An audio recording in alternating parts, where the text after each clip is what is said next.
전주 지역이 조정 대상 지역에서 해제된 지 이제 1년이 돼가는데요. 최근 에코시티의 신규 분양 아파트 청약 경쟁률이 수십 대 1을 기록하면서 전주시는 물론 전라북도도 청약 과열을 우려하며 불법행위 권리 감독에 나섰습니다. 한주연 기자입니다.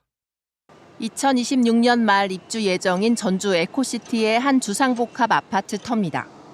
아파트 일반 공급 물량 110세대에 대한 청약 접수 결과 1순위 경쟁률이 평균 85대 1을 기록했습니다. 3.3제곱미터에 1,200만 원대로 주변 시세보다 상대적으로 저렴한 분양가가 경쟁력으로 작용한 것으로 보입니다.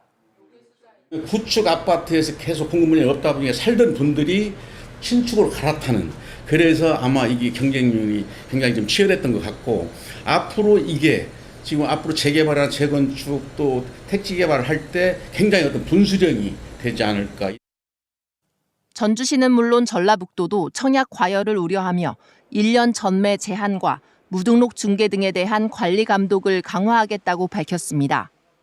전주 지역 신규 아파트 공급 물량은 올해 9개 단지 4,400여 세대, 내년에는 11개 단지 6,500여 세대, 2025년에는 5개 단지 5,600여 세대 예정돼 있습니다. 3년 동안 16,000여 세대인데 이 가운데 66% 이상이 재개발, 재건축 물량입니다. 분양을 시작할 때 모델하우스 주변에서 무등록자들이 호객행위를 하는 경우들이 많아서 이런 부분들을 집중해서 단속할 예정입니다. 신규 아파트 공급을 앞둔 전주시. 전문가들은 아파트 가격의 급등과 급락을 막기 위해선 분양가 안정화와 함께 수요 공급의 균형을 맞추려는 행정의 노력이 뒷받침돼야 한다고 지적합니다. KBS 뉴스 한주연입니다. 제주 지역의 부동산 시장 침체가 이어지고 있습니다. 미분양 주택이 역대 최대 규모인 가운데 주택산업연구원이 발표한 분양 전망 지수도 제주가 전국에서 가장 낮고요. 또 부정적인 것으로 나타났습니다. 제주대학교 부동산관리학과의 양영준 교수 모시고 좀 더 자세하게 이야기 나눠보겠습니다. 안녕하십니까? 안녕하세요. 네. 자, 현재의 제주의 부동산, 특히 그 주택 경기를 진단해 본다면 어떤 상황입니까? 일반적으로 이제 주택 경기를 이제 호황기, 후퇴기, 침체기, 회복기로 이렇게 구분을 하는데요. 네. 지금은 아무래도 이제 침체기로 보는 게 바람직하지 않을까 싶어요. 이제 보면 일단 주택 가격이 하락하고 있고요. 주택의 거래량도 감소를 하고 있습니다. 2023년 상반기 제주의 주택 거래량이 5,141호인데요. 이게 전년 같은 기간 대비 36% 감소한 것이고요. 네. 이는 2015년 이후에 최저의 거래량이라고 할 수가 있습니다. 지난달에 제주시에서 대단지 아파트 청약이 있었는데 네네네네. 대규모 미달 사태가 발생을 그렇죠? 했습니다. 네네. 어떻게 보십니까? 올해 보니까 지금 6건의 분양이 있었더라고요. 제주시에서 5건, 이제 서귀포시에서 1건이 있었는데 지난 6월에 이제 에워랩에서 분양했던 425세대 규모 아파트가 1, 2순위 청약에서 한 115명만 접수를 해서 저조한 분양 실적을 나타냈는데요. 2순위까지 해서 미분양이 발생했다라는 것은 제주도 이외 주민들을 대상으로 한 청약에서도 미달이 발생했다라는 거예요. 근데 제주도민뿐만 아니라 그러니까 외지인들도 지금 제주 주택 시장에 대해서는 부정적으로 바라보고 관심이 있다. 적은 거죠. 이렇게 좀 해석을 해야 될 것 같습니다. 제주 아파트의 경우에는 다른 지역보다 좀 가격이 많이 상승해 있다. 네네. 이런 얘기가 있어서 혹시 이 미달 사태가 높은 가격 때문일까요? 그렇죠. 일부에서는 보면 최근에 대출 금리가 이제 올라갔지 않습니까? 네. 대출 금리 상승에 따른 이제 수요자들의 대출 부담도 원인이라고 생각을 합니다만 저는 그보다 더 큰 원인으로 높은 분양 가격이라고 봐요. 자, 이번에 에워랩에서 분양했던 이 주택의 84제곱미터의 최고 분양가가 8억 9천 정도였는데요. 네. 이 금액은 2021년에 제주 주택 시장을 달궜던 제주시 연동에서 분양했던 204세대 규모의 아파트 가격에 분양 가격이 육박하는 것이고요. 그리고 작년 6월에 용담동에서 분양했던 분양 가격보다도 1억 5천 정도가 싼 겁니다. 제주도에서 이렇게 분양가가 계속 높아지고 있는 이유는 제가 생각하기에는 과거의 경험이 축적된 결과가 아닌가라고 생각을 하는데 네. 자, 1, 2순위에서 미분양이 된다 하더라도 다소 시간이 지나서 분양이 되면 사업자들은 사업성이 있다라고 생각을 하는 것이죠. 네. 그래서 사업자들이 비록 높은 지가로 토지를 구입을 한다 하더라도 분양을 해서 약간의 시간만 기다려서 분양이 완료가 된다라고 하면 사업성이 있다라고 생각을 해서 계속 분양가는 올라가는 게 아닌가 싶습니다. 근데 문제는 서울의 경우에는 다시 수백 대 1의 경쟁률을 보이는 네네네. 등 경기가 좀 살아나고 있다라고 네, 보여지는데 네, 네, 이 미분양 사태가 제주만의 문제인지 아니면 서울과 네. 수도권이 아닌 지역의 문제라고 봐야 하는지 네네. 어떻게 봐야 할까요? 이론적으로요, 부동산 시장의 특성 중에 하나를 지역성을 들 수 있는데요. 네. 그 지역이 가지고 있는 환경과 제도에 따라서 부동산에 대한 수요와 공급의 움직임이 다르고 이에 따라서 부동산 가격의 움직임도 다르게 나타나는 걸 이제 지역성이라고 하는데요. 네. 아까 말씀하신 것처럼 원래 서울을 중심으로 이제 주택 시장이 살아난다라고 하셨지 않습니까? 네네. 예. 서울의 청약 경쟁률이 굉장히 높았고 그 뒤를 이어서 경남이라든지 충북에서도 청약 경쟁률이 뭐 25대 1을 나타내기도 했어요. 그런데 반면에 제주를 포함한 여타 지방에서는 여전히 미분양이 많은 상황이고 청약 경쟁률이 아주 낮은 상태입니다. 자, 그러면 서울은 왜 이렇게 빠르게 주택 경기가 살아날까라고 해보면 제가 보기에는 올 1월에 발표한 1.3 부동산 대책의 여파라고 생각을 해요. 이 대책으로 인해서 강남 3구와 용산을 제외한 나머지 전 지역은 투기과열지구와 같은 이제 규제 지역에서 해제가 됐고요. 네. 네. 다주택자에 대한 취득세 중과 제도도 폐지가 됐고 분양권 전매 제한도 완화가 됩니다. 그러다 보니까 상대적으로 수요가 많은 서울, 수도권 이쪽으로 수요가 많이 밀리면서 특히 지방, 제주도 같은 경우도 2023년 상반기에 매매된 거래량이 3,478호입니다. 전년에 같은 기간에 비해서 30.2%가 감소한 건데요. 그러면 이 주택을 누가 샀느냐? 제주도민에 의한 감소율은 25.8%인데 반해서 외지인에 의한 감소율은 41.2%로 나타나서 이 외지인들이 제주도에 대한 수요가 제주도가 아니라 서울이나 수도권으로 옮겨갔다라고 거군요. 이렇게 해석을 할 수 있을 것 같습니다. 그럼 앞으로 제주 부동산 경기는 어떻게 전망해 보면 될까요? 네. 예. 그 아까 말씀드린 것처럼 이제 호황기, 후퇴기, 침체기, 회복기인데 그러면 언제 회복기로 가느냐 이거지 않습니까? 예. 문제는 저는 이 제주 주택 경기의 움직임은 제주 지역 경제의 움직임과 직결되어 있다라고 볼 수밖에 없을 것 같아요. 네. 자, 제주의 주력 산업인 1차 산업과 관광 산업이 되면서 소비 심리가 살아나고 제2공항 추진 여부가 빠르게 결정이 된다라면 제주 주택 경기는 V자형으로 빠르게 회복을 할 것으로 전망이 되고요.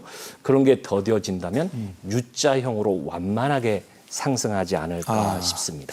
예, 단독주택 비중이 높은 제주는 아파트 공급률이 상대적으로 적어서 이제 수요는 있지 않습니까? 그렇죠. 근데 현재 부동산 경기 침체로 네. 이제 미분양 사태도 일어나기도 했고 네, 또 네. 가격대도 네, 보합세이지 네, 않습니까? 맞아요. 그러면 이런 추세가 이어지면 네. 혹시 조정이 더 될까요, 가격이? 당연하겠죠. 침체기를 거쳐서 회복기로 갈 때까지는 더 조정이 될 겁니다. 그런데 반대의 경우도 생각을 해봐야 돼요. 그 제주 주택 경기가 제가 V자형이나 U자형으로 이제 회복될 것으로 전망을 하는데 네. 2012년 이후에 제주도에 세 차례의 주택 가격 상승기가 있었다라고 보여져요. 2012년에는 중국 자본 유입에 따라서 주택이 급상승하였고요. 주택 네. 가격이.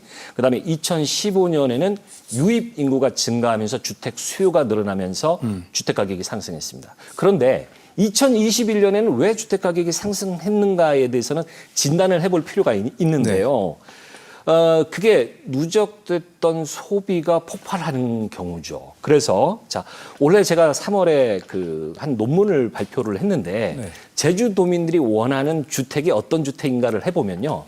시세 차익이 기대되는 아파트로 정리를 할 수가 있어요. 그래서 대단지 아파트겠네요. 그렇죠. 그래서 원인이 무엇이든지 간에 특정 시기에 주택에 대한 수요가 크게 그리고 갑자기 몰리게 되면 2021년과 같이 주택 가격이 빠르게 상승하는 것도 예상을 해볼 수가 있습니다. 근데 제주도는 민선 8기 핵심 정책으로 네, 이제 공공주택 7,000호 공급을 네. 준비하고 있지 않습니까? 네, 그러면 네. 이게 미분양 사태를 더 악화시키게 되지 않을까요? 오히려 그 반대로 해석을 할 수도 있습니다. 지금 현 도정에서 하겠다라고 하는 공공주택 7,000호라는 것은 공공분양, 그러니까 일반인에게 분양하는 공공분양 2,100호와 분양하지 않고 임대하는 공공임대 4,900호로 구분을 할 수가 있는데요. 네. 공공분양주택은 일반 민간에서 분양하는 아파트보다는 가격이 상대적으로 좀 저렴합니다. 예. 그래서 시장에 상대적으로 가격이 저렴한 아파트가 공급이 된다라는 시그널이 있게 되면 민간에서는 높은 가격으로 분양을 하기가 어렵죠. 왜냐하면 수요자들은 비교적 저렴한 가격으로 그렇겠네요. 움직일 거니까요. 그리고 지금 미분양 주택이 거의 2,000호에 육박하고 있지 않습니까? 그런데 앞으로 저렴한 주택이 공급이 된다라고 하면 사업자들은 현재 발생한 미분양 주택에 대해서는 할인 분양을 한다든지 자구책을 마련을 하면서 빨리 미분양을 소진하기 위해서 노력을 할 거라서 오히려 미분양 해소에 도움이 될 수 있다라고도 생각을 해볼 수가 있습니다. 그럼 마지막 질문을 드리고 싶은데 네. 제주도의 주택 정책 방향을 네. 교수님께서 어떤 부분에 초점을 맞추고 나가야 된다고 생각하세요? 네. 제주도 주택 시장을 아주 간단하게 정리를 하면 요약을 하면 오래된 아파트가 너무 많다라는 겁니다. 예. 그리고 새로 공급되는 연립주택들은 자연 녹지나 도시 외곽으로 공급이 되고 있다라는 것이죠. 작년 12월에 제주도에서 33개 재건축 정비 예정구역을 발표를 했는데요. 네. 문제는 여기가 대부분 고도지구나 지구 단위 계획 구역으로 지정이 되어 있다라는 거예요. 즉 현재 상태에서는 재건축 추진이 원활하기 어렵다라는 겁니다. 그래서 저는 일정 부분의 규제 완화가 있어야 되고요. 또 공공의 참여를 통해서 신속하게 재건축 사업을 활성화해야 되고 또 규제 완화에 따른 사익의 증가분은 공공에서 회수를 하는 이러한 장치를 마련해야 한다고 생각을 합니다. 네, 알겠습니다. 부동산 역시 쉽지가 않습니다. 공부를 해야 되겠네요. 예, 공부를 하는 게 좋을 것 같습니다. 네, 오늘 말씀 여기까지 나누겠습니다. 고맙습니다. 네, 감사합니다. 정부의 재건축 규제 완화에 따라 대규모 재건축 사업이 잇따라 속도를 내고 있습니다. 부산에서는 주택시장 회복에 견인차 역할을 할 것으로 기대되고 있는데요. 사업성에 따른 재건축 부담금이 변수로 작용할 수 있습니다. 박선자 기자가 취재했습니다.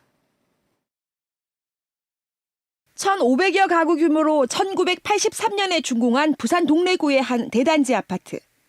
최근 정밀안전 진단에서 2등급을 받아 재건축 사업을 위한 첫 관문을 넘었습니다. 3년 전 예비 진단에서 탈락한 이 단지는 기존 조건이라면 조건부 재건축 판정을 받아야 하지만 구조 안전성 비중을 기존 50%에서 30%로 낮추고 재건축 판정 최하 점수도 30점 이하에서 45점 이하로 높인 정부의 재건축 규제 완화 덕분에 사업 착수가 가능해졌습니다. 조금 더 올려서 내도 되지 않냐 이렇게 문의가 종종 오시고요. 이제 안전진단 통과했으니까 이제 진행이 착착착 될 거라고 생각을 하고 또 주인분들 의지도 굉장히 이번에는 강하시고. 여기다 부산 재건축 추진 아파트 단지 중 두 번째로 규모가 큰 연산 5구역 사업도 속도가 붙고 있습니다. 19개 동 3,200여 가구로 재건축하는 이 사업은 조합 설립에 어려움을 겪다 다음 달 조합 창립 총회를 열고 내년 상반기에 건설사 선정에 나서기로 했습니다. 이른바 해수동을 중심으로 한 대규모 재건축 바람이 부산 주택시장에는 일단 훈풍으로 작용할 것으로 보입니다. 사업이 전체 기간으로는 장기화라고 보지만 해당 단계가 넘어갈수록 가격 상승과 거래량 증가와 같은 현상은 충분히 지금부터도 나타날 수 있을 것으로 판단을 합니다. 다만 사업성에 따라 수억 원대에 이르는 재건축 부담금이 변수로 작용할 수 있고 금리가 내려가고 내년부터 주택시장이 바닥을 칠 경우 특정 단지를 중심으로 오히려 과열 움직임도 나타날 수 있다고 전문가들은 내다보고 있습니다. KBS 뉴스 박선자입니다. 최근 주택시장이 얼어붙으면서 올 상반기 충북 지역 건축 허가 면적이 지난해 절반에도 못 미치고 있는데요. 또 주택 착공까지 줄면서 2, 3년 뒤 충북 지역 주택 공급 물량이 급감할 것으로 전망되고 있습니다. 보도에 구병회 기자입니다. 충북 지역 주택 공급 선행 지표가 빠른 속도로 악화되고 있는 것으로 나타났습니다. 올 상반기 충북 지역 건축 허가 면적은 285만여 제곱미터로 지난해 같은 기간에 비해 절반에도 못 미치고 있습니다. 특히 주택 건설의 경우 1년 전보다 3분의 1 이하인 5,100여 가구에 그쳤습니다. 이는 허가 물량의 대부분을 차지하는 아파트가 3,600여 가구에 불과해 지난해 4분의 1 수준으로 급감했기 때문입니다. 허가보다는 준공 시점이 빠르고 구체화된 주택 착공 규모도 6,400여 가구에 그쳐 전년 8,200여 가구보다 21.6% 감소했습니다. 이는 올 상반기 주택 매매량이 18.7% 감소하는 등 지난해보다 부동산 시장이 침체됐기 때문입니다. 여기에 고금리와 자재값 급등으로 주택사업 여건이 나빠진 것도 주택 공급 감소를 부추기고 있습니다. 이러한 흐름이 지속될 경우 향후 주택 수급 불균형 문제가 심화될 가능성이 높아 공급 기반에 대한 대비책을 사전에 마련할 필요가 있어 보입니다. 충북 지역 주택 공급이 과잉 신호에 이어 부족 신호가 나타나면서 주거 시장의 불확실성이 커질 수 있다는 우려가 나오고 있습니다. KBS 뉴스 구병입니다.